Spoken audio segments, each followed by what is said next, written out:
Hello everyone, today we're going to be looking at the PS5, and in today's video I wanted to help you decide which PS5 is the right one for you.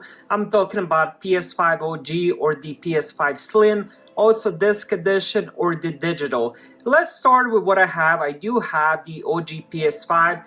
Recently my roommate ended up getting the PS5 Slim, so we did end up comparing both of them, and the size is definitely the big difference between the two, also the weight. Now he does have the physical disc edition, I also have physical disc edition, so we ended up putting them side to side. There's definitely a difference, but the difference in size isn't that crazy. I remember the days when there was a PS2, if you remember that big fat PS2, and then they released PS2 Slim, which was a huge difference between the two. In this case, difference is definitely there, but it's not that crazy. Personally, I do like the original PS5. I do like the design and just the overall look of it.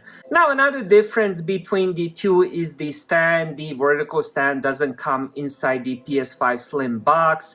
They do come with some clips. I'm not sure how I feel about it. I do like the stand that comes with the OG PS5. It's just a lot more sturdy, and you can definitely use them vertical or horizontal.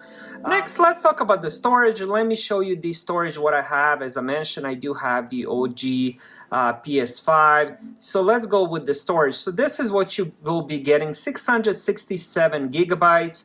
And as you guys can see, I already have taken about 462. So I have another 185 available. With the new PS5 Slim, you will be getting 1 terabyte. So you're looking at around, I would say around 160 to 180 gigabytes more, which is definitely around 2 big games that you can install. Now, good thing about PS5, there's so many different ways to add the storage. You can end up installing the SSD inside, which is really easy. All you have to do is just take off one of the plates, screw a couple of these screws, and then end up adding the SSD. Or you can end up doing USB extended storage, which is plug and play. Now, if you want to use plug and play, basically what you do is if you have 4 terabytes, 8 terabytes, you do have to connect it with the USB. Then to play those games, you do have to transfer them to the PS5. So for example, if you do have some games on the PS5, you don't want to play them now or anytime soon, you can transfer them to that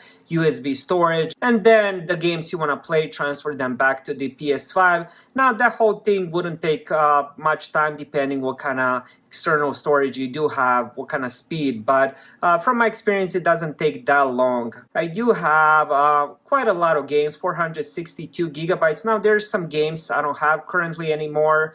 I believe, yeah, I don't have Uncharted, Village, Returnal, or the Spider-Man. I did end up getting some new games, as you guys can see here. So all the time I'm just end up trading them and stuff like that. So that's one of the main reasons I would recommend getting the physical disc edition. It just works so much better. You can end up trading those games. You can end up giving them to a friend. You can end up getting some good deals on the physical disc games.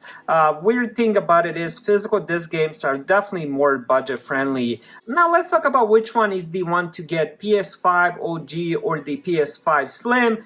Honestly, I would recommend either one. There really isn't that much of the difference where I would recommend one over the other one. Storage really isn't a problem. I already explained you can easily add more storage. So having that 180 gigabytes extra, it's a good thing, of course, but adding that expandable storage is really easy. So storage-wise, not a big deal. And when it comes to the overall look, overall design, the weight, the difference in that, again, it's not a big difference. Now, when it comes to if you should go with the physical disc edition or the digital, now this is where I strongly recommend getting the physical disc edition. Now, of course, that's my personal preference. If you love digital games and you don't plan on ever getting physical disc, then definitely go for the digital. Preference is definitely towards the physical disc edition. I love having the physical games. I love displaying them. I also love trading them. As already mentioned, I ended up trading like 3-4 games this year alone. I ended up getting some new ones. Here is some of the new ones I ended up getting, and this is another one, Quarry. So even though I did get rid of 3-4 of the ones I had, but keep getting new ones all the time. Some games, like for example Uncharted, Returnal Village, those games are pretty much played once. You might not touch it in months, maybe even a year from that date, unless you don't have any other games. Then yeah, you might go back to it. But for me personally, some games like that, adventures, are probably some games that I'm never gonna play again. So it's always good to trade them, get some new ones. So hopefully with this video I helped you make the decision. Whichever console you do end up getting, they're amazing. You will have lots of fun, and I would recommend either one of them. Thank you guys for watching. Have a great day.